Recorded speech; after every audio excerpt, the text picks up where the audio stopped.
All right. Many people have come to me, have written me emails, or asked their friends to ask me, do they really watch over us from above? Or when they die, is that it? My statement to you is, sometimes I think my Aunt Julia should mind her own business. No offense. Oh, I don't have her back here. Better that way. She's over on the wall over there. Hi. I go to see my young man that was born across the state from me. My car broke down. I had to get a rent-a-car. I'm driving along the highway, singing about the new kid being born. I'm real happy. I predicted him. He wasn't supposed to be able to be born. 3 special places told them they couldn't have a kid. I was better than any genetic place could be. I said he'd be born by my birthday. He was born 2 days before. I'm fabulous, right? I keep seeing sirens in the back of my car. I slow down. There's not a police car behind me. What is this stuff? And then I hear her giggle.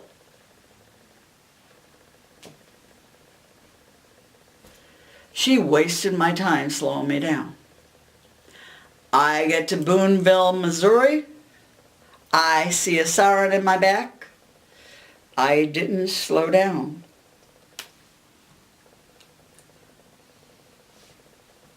$200 and some odd later, she was giggling. I was not. Understand me. Your loved ones watch over you to protect you, is what she said to me. And that when you don't listen and look, things happen to you. That was not nice.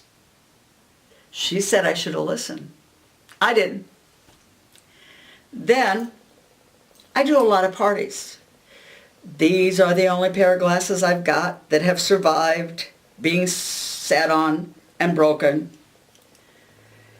except for a wonderful pair from back in the Wonder Woman days that are big and ugly pink with the name Linda on them because the designer back in those days put her name across them. But at least the name works for me. I got up the one day on a 3-day set of parties. These lay next to me on the nightstand. I can't find them. I have 3 roommates that didn't have to go to work till later that day. All of us are scouring next to my bed, on the back of the nightstand, underneath the nightstand, underneath the bed. We're looking in the bathroom. We're looking out in my car. Maybe I didn't wear them when I came in. Nowhere. 3 parties I go looking like Wonder Woman. Everybody said, oh, did you wear these especially for the party? Last party I said no, because they knew me. And I explained to them about Aunt Julia, who has talked to several of them, and they can hear her voice. So they thought it was fun, and it was cute. I get home, I go to take off the pink glasses and lay them down. These were laying there. So yes, even though they are not here in physical form, they have physical abilities. One of my girlfriends from out of state, her and her sister got readings from me time and time again. When they wouldn't listen to their mother, she would do things physically to their homes. The biggest thing she did, and by big I mean big, was when both of them weren't taking care of their health in different ways. One was overworking.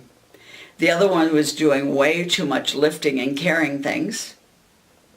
The mother moved the one sleigh bed out from where it was sitting in her bedroom, and the other one's washer and dryer out from where it was sitting in her laundry room. First of all, she shouldn't have told me about it. So when we got together for our afternoon together when I was in from out of town, I started off, before I sat down with either of them to do a session, and said, who moved back the furniture for you?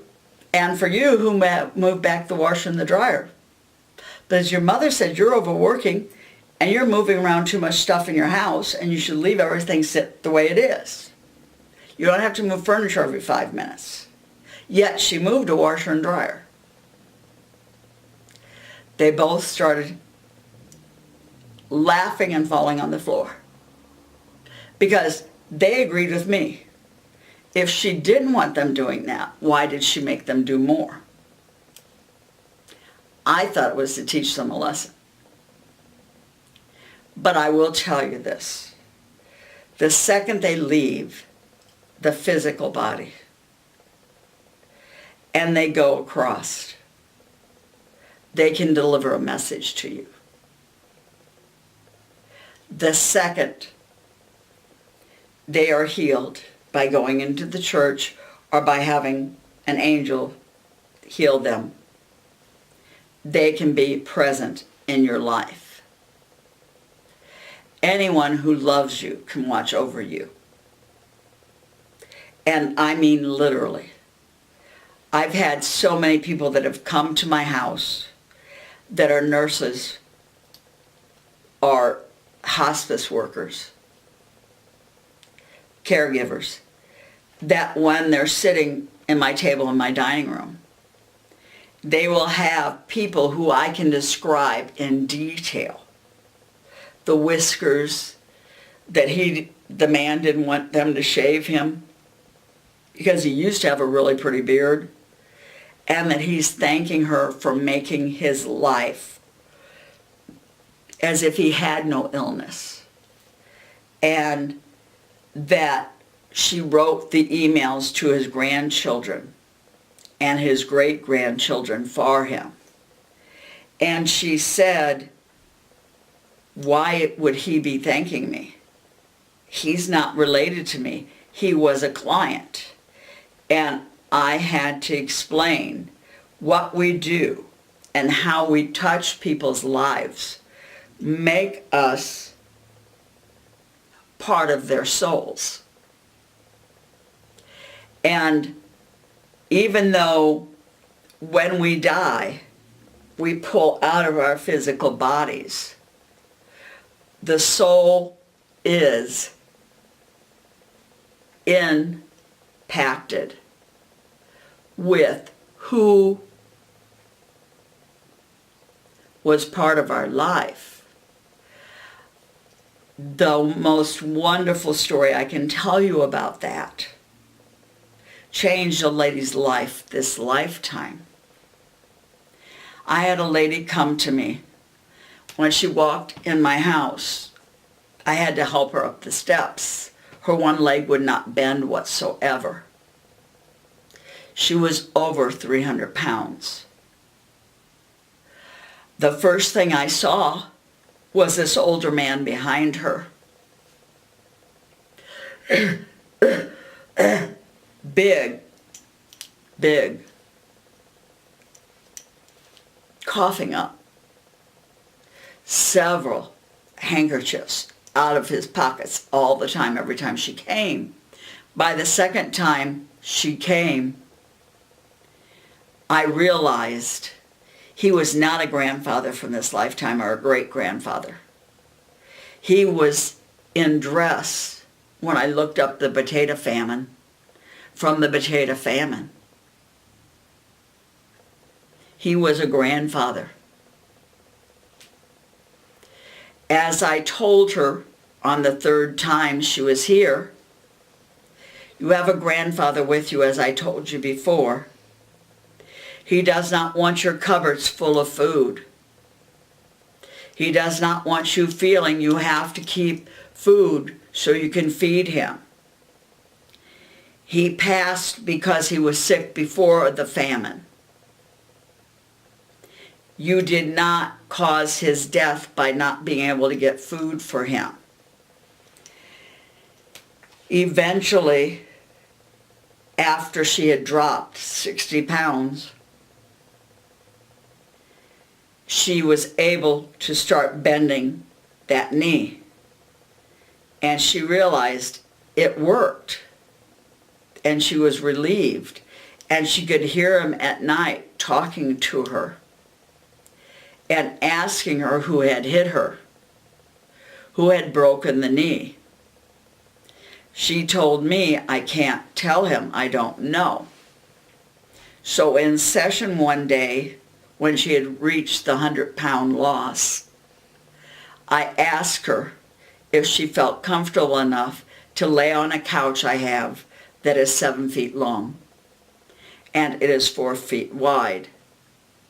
And she said, yes, I believe I am comfortable now.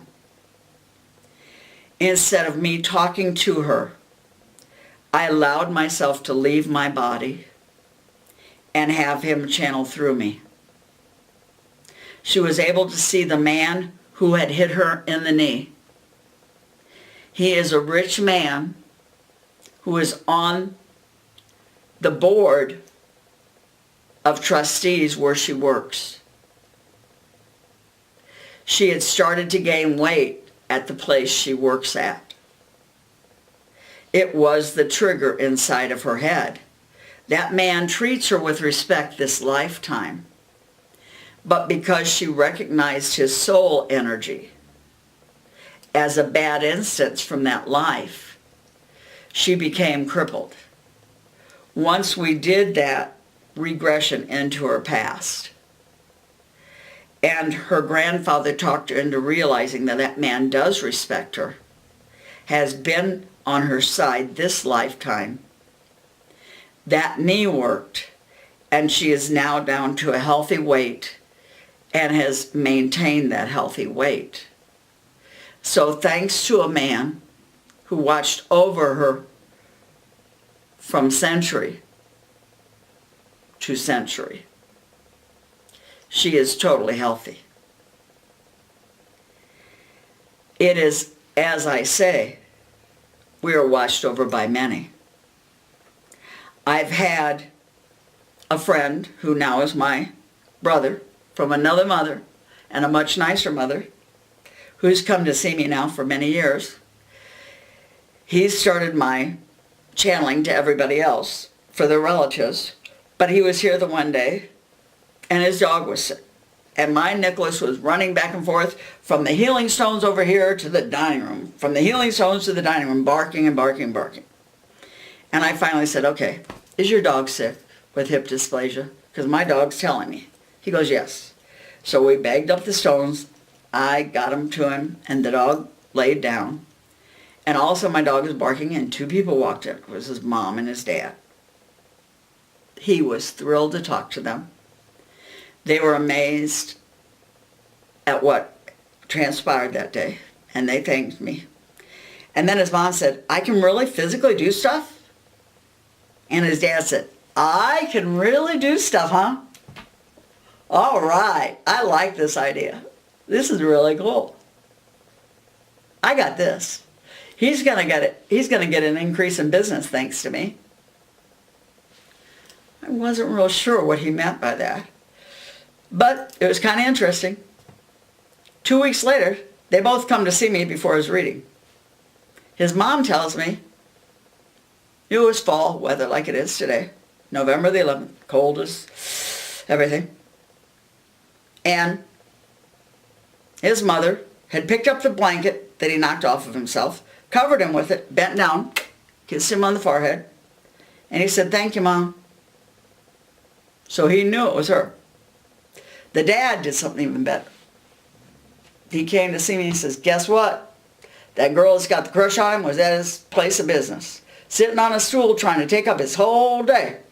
I ain't having that stuff happen. I just kicked her in the butt. Knocked her off the stool, and she took off. I think she knew it was me. He had more business than he'd ever had before, because her butt wasn't sitting on that stool blocking everybody from getting the cash register. Sure enough, before he ever sat down in my dining room, I said, I hear somebody's been covering you up with a blanket, and your dad's kicking people off the stool. He goes, well, you ruined the whole day now, so I guess I don't owe you any money. I said, no, I told you. You have to pay me. But that's what I like, is when you feel them, when you know they're there. I also have to get to what the day is today. It's Rosie's birthday, my friend. And I do have to say something. I went to her mother's house with her son. We were back in the room where she laid when she had the cancer that she didn't tell me about. And I made the issue to bring it up to her mother, and her mother said, no, no, no, Linda. The way you used to heal back then was to take in what was wrong with the other person. They'd get well and you'd get sick with it, and then you try to heal yourself. She didn't want that. And I said it wouldn't have been up to her, would it? The bathroom door slammed behind me, then it slammed open, and then it slammed shut again, and then it slammed open. I kind of got real quiet after that and didn't say anymore. So I knew it was her. At a psychic fair I worked, I had on the outfit that I got given that was hers. In she walked. She was physically there. Because her son and I had went to Our Lady of the Snows, which in the church was the tic-tac-toe grid that she gave me to do astrology with, since when she tried to teach it to me, she had a face that got real red, and she said, you just can't do math, can you? And I went, you don't understand about the planets. But with that tic-tac-toe grid, God helped her teach me astrology. And it works. So when she came in, she sat in front of me with her hands on top of mine saying, thank you for what you do for my son. Thank you for caring about the people like I told you would if you got out there and did psychic fairs. She talked to me for 30 minutes. And she said, I think this is all I'm supposed to be here for. I think my time is up in the physical body. I stood up, I hugged her, and I said, I finally get a full body hug because you're not dying. She elbowed me in the ribs, gave me the same bruise she always does when she's mad at me. And she said, don't channel dead people until they're dead for a while. I kind of don't do that. I channeled them when they died the day before. Because I had a young man who said to his mother, I'll beat you to Springfield. He died in one of those semi-crashes. His mother was already booked to see me. She came to see me,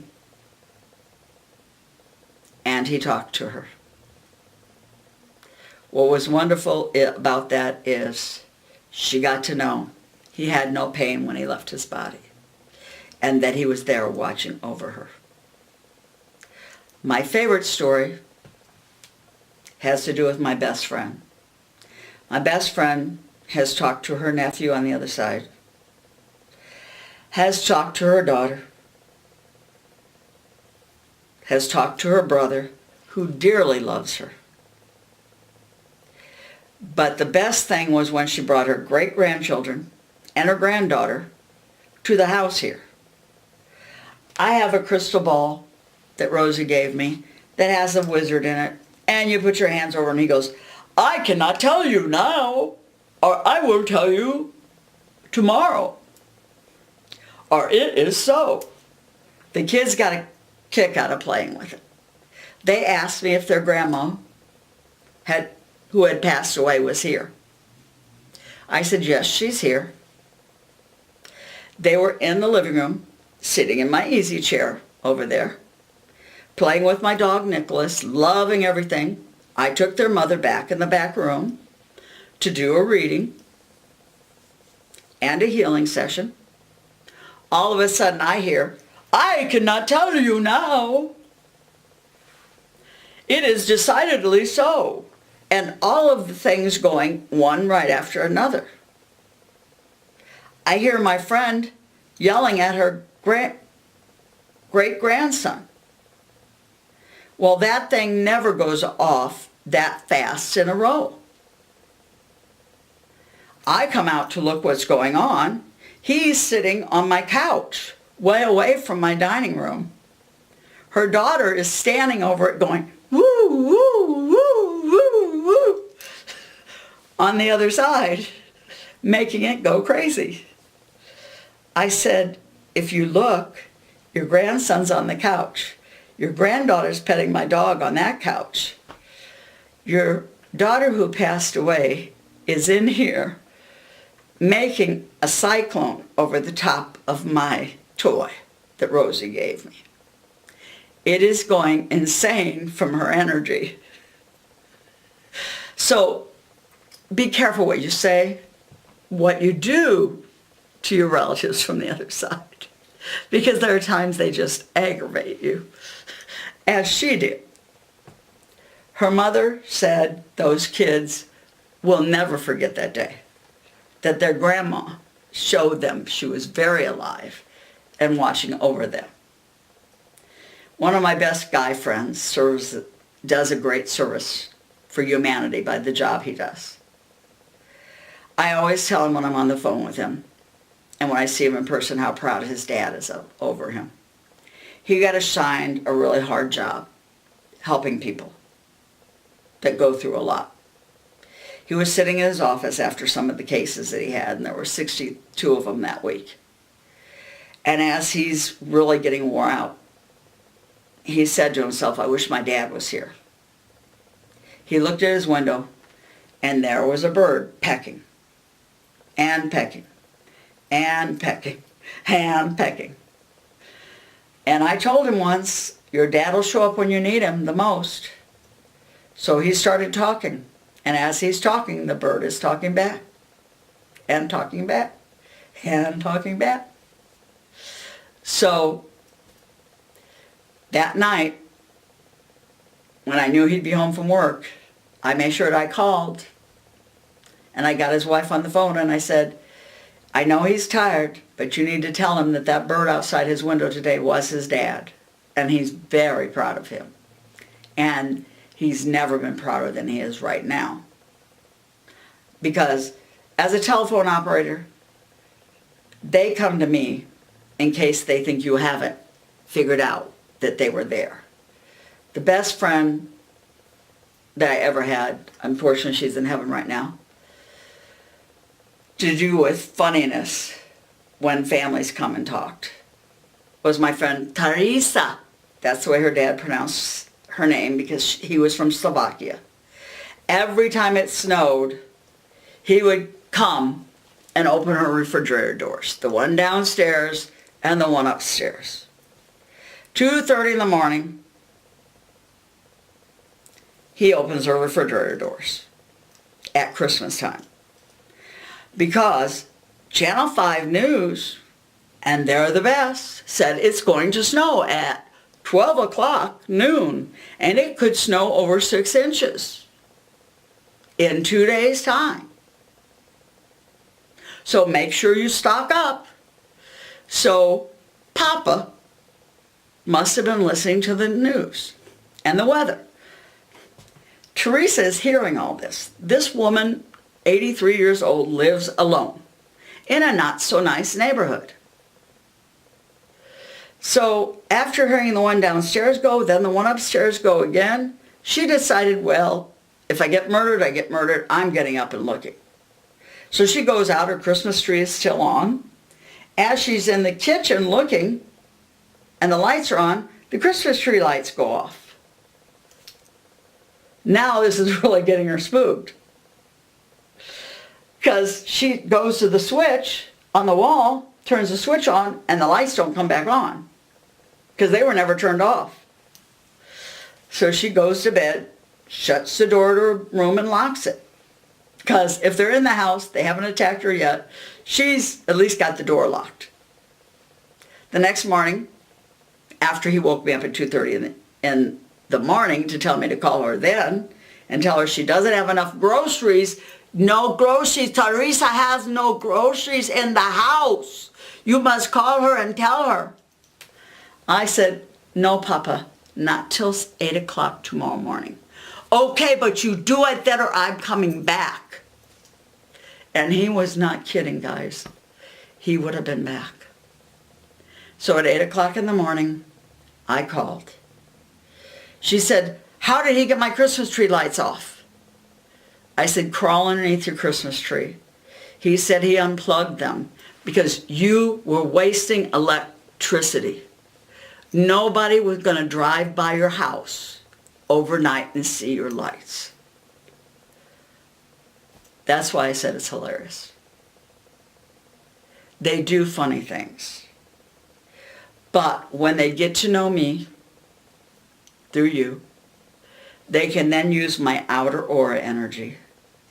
You have an inner aura energy next to you, which is your health rays. The health rays, then an inner aura energy that is what you have as the energy to protect you from other people's energy. Then you have your outer aura energy by how much you help everybody else, what you give to everybody else. And when I do a lot of readings, I have a lot of energy. When I think about the people that make me happy, my energy goes bigger. So your loved ones, when you're here getting a reading, I can put my hands near your face. They can reach through my outer aura and they can feel you, just as if they're touching you like this.